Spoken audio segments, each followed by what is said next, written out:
Emirates NBD's Q2 net profit up 42%, and Etihad sees record-breaking numbers. You're watching the Daily Brief with Forbes. I'm Ramia Faraj. Emirates NBD's Q2 net profit rose 42% to $953 million as an improving operating environment boosted retail lending.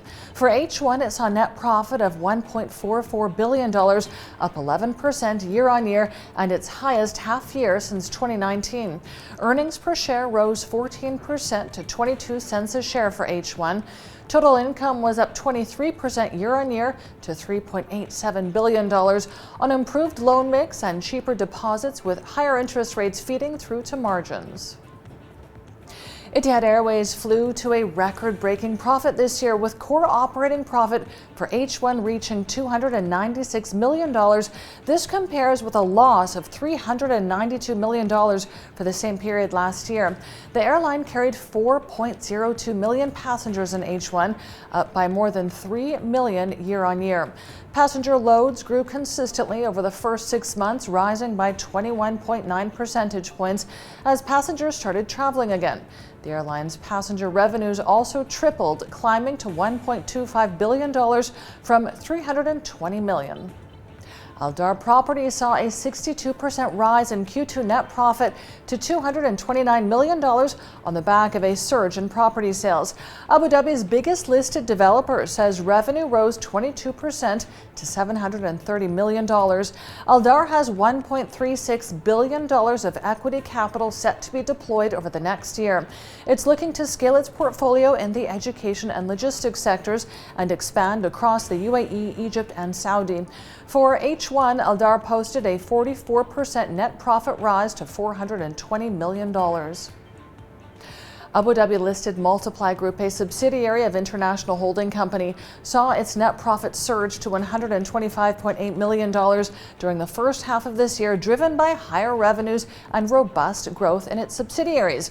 Earnings for H1 are a strong improvement from the previous year's net loss of $20 million. Revenue for H1 reached $138.09 million, a surge from $2.29 million just a year ago. Multiply says its outlook for the rest of the year is very positive and it expects profitability to accelerate. Saudi Telco Mobily saw its profit rise by 47.5% year-on-year to $96 million in Q2. The profit rise is attributed to growth in business and wholesale segments and subscriber numbers.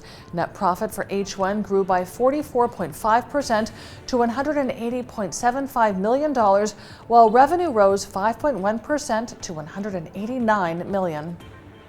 Shell hit a record Q2 profit of $11.5 billion, smashing its previous record just 3 months earlier, lifted by a tripling of refining profits and strong gas trading.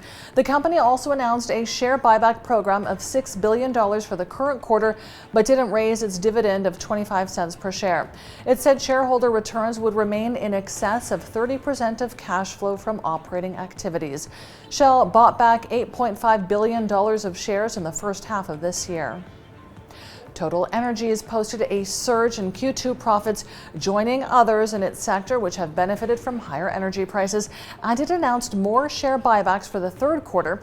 Total Energies' net income nearly tripled from a year earlier to $5.7 billion. The French firm also raised its interim dividend by 5% from last year to 70 cents a share. Rapid demand recovery post-COVID and a surge in energy prices boosted profits.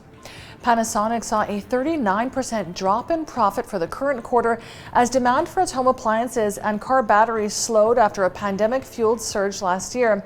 The Japanese firm, which supplies batteries to Tesla, saw operating profit for the 3 months to June 30th at $470.77 million, missing analyst estimates.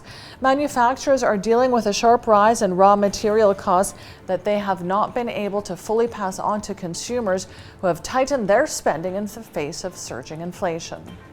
And Chinese billionaire Jack Ma reportedly plans to give up control of Ant Group in an effort to move away from affiliate Alibaba.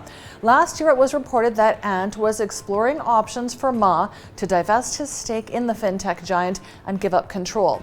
Ant, an affiliate of Alibaba, has been subject to a sweeping restructuring by China.